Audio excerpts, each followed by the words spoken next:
Welcome to Brunswick Beat. Brunswick County's only television news show brought to you by the Brunswick Beacon. I'm Rachel Johnson. And I'm Stacy Manning. Days after a shooter went on a rampage at a Connecticut elementary school, local schools are ramping up security. While area middle and high schools already have school resource officers on site, all local elementary schools will now have a deputy on hand as well. The move followed parents' concerns after 20-year-old Adam Lanza killed 20 children and 6 adults at Sandy Hook Elementary School in Newtown, Connecticut last Friday. Lanza had killed his mother, Nancy Lanza, in her home before the shooting spree. He committed suicide at the school. You can join in the conversation about school safety on our Facebook page. Just search for Brunswick Beacon. A fifth suspect has turned herself in connection with the November 29th robbery of Winners World Sweepstakes in Carolina Shores. Ronchakayla Venes, 32, of Loris, South Carolina, turned herself in on Thursday, December 13th. She is charged with felony conspiracy to commit robbery.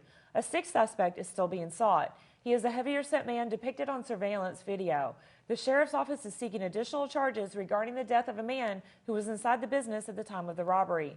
Anyone with information regarding the identity and whereabouts of the sixth suspect is asked to call the sheriff's office at 253-2777. Some Calabash commissioners want to remove powers of Calabash Mayor Mary Knight. The move came after Knight spent $1,152 for new office flooring at Town Hall. Calabash Commissioner Jody Nance made a motion at a recent town meeting to remove Knight's authority as mayor. He said he would look to state agencies for more guidance. Knight says she is still actively serving as mayor. Commissioner Daria Buselli deemed the vote a witch hunt and said she is disgusted with the way the matter was handled. Former Charlotte Police Detective Eric King pleaded guilty on December 14th to one count of making false statements on an insurance application. The incident occurred January 27th of 2011. King and his girlfriend Leah Cunningham were arrested in July 2011 after a multi-agency insurance fraud investigation. Charges against Cunningham were dropped Friday when King took responsibility for the crime. 2 people recently arrested for drugs were also in possession of counterfeit currency. Eric Fawcett and Don Brown were both arrested after sheriff deputies initiated a traffic stop. Fawcett, 31 of Wilmington, was charged with simple possession of a Schedule II controlled substance and possession of 5 or more counterfeit instruments. He was in possession of 22 counterfeit $10 bills. Brown was charged with possession with intent to manufacture, sell, and deliver cocaine and possession of drug paraphernalia. Commissioner Marty Cook has proposed increasing county staff salaries by 5%. He said the increase would bring the pay scale back in line with the cost of living adjustments the county would have made if raises weren't frozen in 2008. The raises would not be tied to evaluations and would be implemented across the board with some exceptions. The raise would not hurt the county fund balance or require a tax hike, but Cook couldn't convince the other board members to take the next step.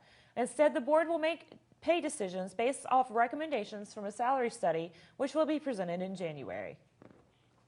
4 adults and 3 small children escaped a house fire on Beach Drive in Calabash on December 14th. They were unharmed. Responding fire units saw smoke coming from a chimney area of a 1-story brick home. The fire was quickly brought under control. Damage was limited to the attic, a wall, and roof area of the home where there is a fireplace. Residents were assisted by the Red Cross. Business owners on Midway Road fear they will be cut off from their customers when an NCDOT bridge replacement program closes the road. Greenland's farm store owners Henry and Heather Burkett met with NCDOT officials who told them the bridge over Swamp River needs to be replaced. They said the only cost-effective way to do it is to close Midway Road. NCDOT intends to detour traffic onto Gilbert Road Southeast to Benton Road Southeast to reach Old Ocean Highway to get back to Midway Road. The only question now is when will the bridge be replaced? Bridge work could begin in March 2013 after Labor Day or be put off until January 2014. Wings Ministries Backpack Full of Blessings fills 158 backpacks each week with enough food to feed more than 550 people. The packs feed local students and their families during the weekends and school breaks. Missy Settlemeyer and her family organized the program. It serves Supply Elementary, Virginia Williamson, Charlotte Middle, Cedar Grove, Union, Waccamaw School, and for kids-only daycare. Organizers hope to see the program expand to serve every school in the county. To do so, they need more volunteers, space, and donations. Read this week's Beacon to find out how you can help. Leland police officers took 10 children whose families have financial needs to do some Christmas shopping on Sunday. The Shop with a Cot program partnered with Grannies Raising Grandkids to provide children ages 3 to 16 with a couple $100s each to fill their Christmas wish list. They went shopping at Walmart.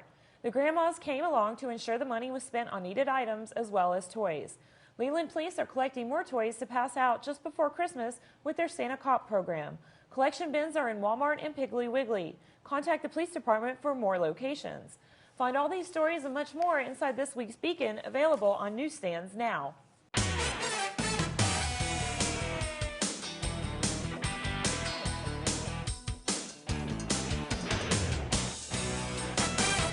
Welcome to the Beacon Sports Report. The West Brunswick High School football team had its awards banquet last Friday.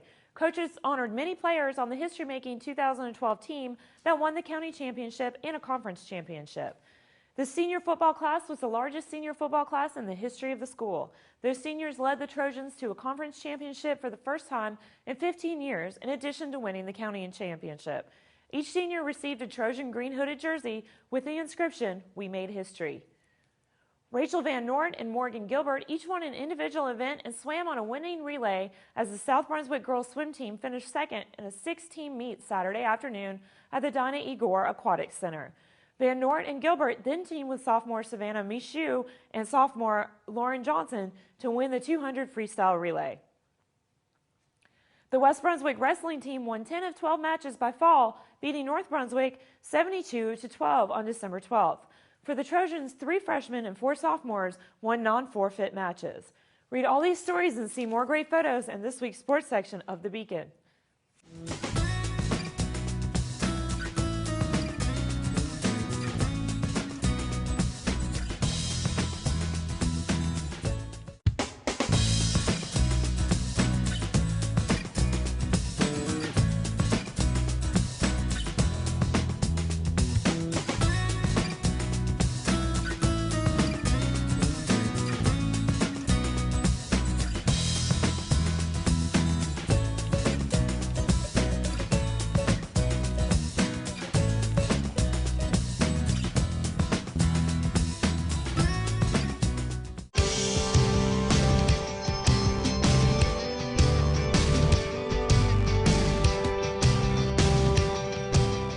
I'm back at Cattails again today with Trish and Sasha. Is that right? This is Sasha, and Sasha's a little frightened right now, so if she looks like she's trying to get away from me, she is. She's trying to get away and hide.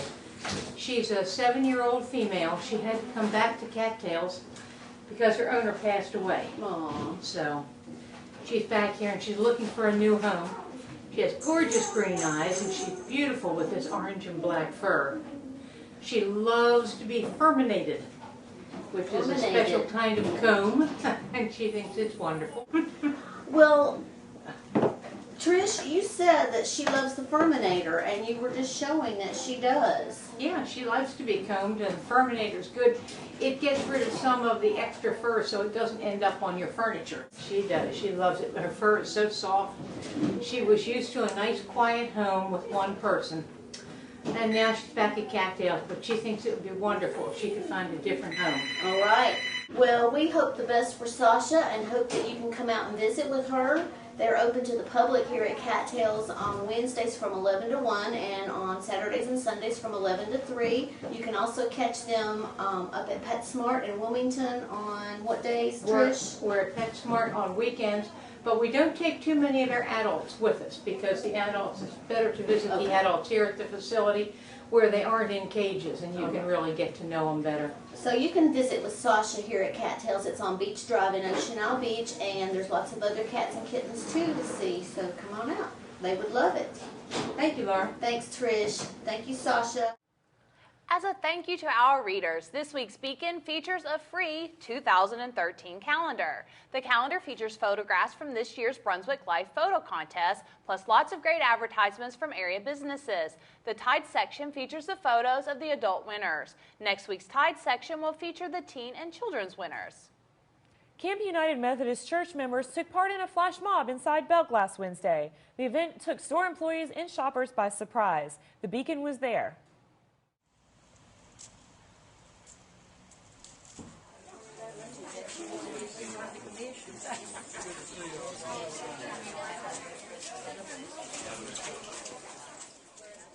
That's if you apply for a block card.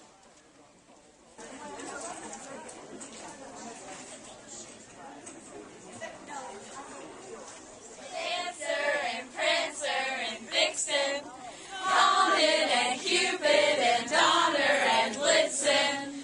But do you recall the most famous reindeer of all? Rudolph the red-nosed reindeer had a very shiny nose, and if you ever saw him, you would even say it glows. All of the other reindeer used to laugh and call him names. They never let poor Rudolph join in any reindeer games. Then one foggy Christmas Eve, Santa came to say, Rudolph, with your nose so bright, won't you guide my sleigh tonight? Then how the reindeer loved him as they shouted out with glee, Rudolph the red-nosed reindeer, you'll go down in history. Gordon Ackley made such an impression on Lockwood Folly residents that they named a park for him. Members of the Lockwood Folly Property Owners Association, Ackley's widow Charlene, his family, and friends gathered December 1st for a dedication of Gordon Ackley Park. Ackley, who died in October after living in Lockwood Folly for 12 years, served as POA president. He was known for his dedication and compassion that inspired those who worked with him to create a fitting memorial in his name. The annual Bolivia Christmas Parade begins at 11 a.m. on Saturday. The parade is a holiday tradition for the Bolivia Volunteer Fire Department. It begins at the Brunswick County Government Complex and travels along Old Ocean Highway before ending at Bolivia Elementary School. Immediately following the parade, the community is invited to visit with Santa Claus as he makes a stop at the fire department. There will be free hot dogs, music, and more. 80-year-old Jim Pickleton is feeling pretty fly. That's why the Oak Island resident decided to celebrate his most recent birthday by jumping out of a plane in tandem with Skydive Coastal Carolinas. The adventure was originally planned for October 26, but was delayed because of Hurricane Sandy. Jim landed safely with a big smile and cheers from family and friends who attend Oak Island Baptist Church. He says it was the best birthday of his life. Get a blessing and give a blessing with free meals on Christmas Day. Faith Building Mission is setting up 3 feeding sites in the county where free meals may be picked up and delivered.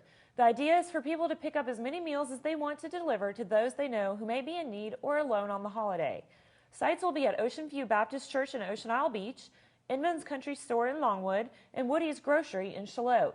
Meals will be available from noon to 2 p.m. Call 755-6888 for more information. Volunteer opportunities are available.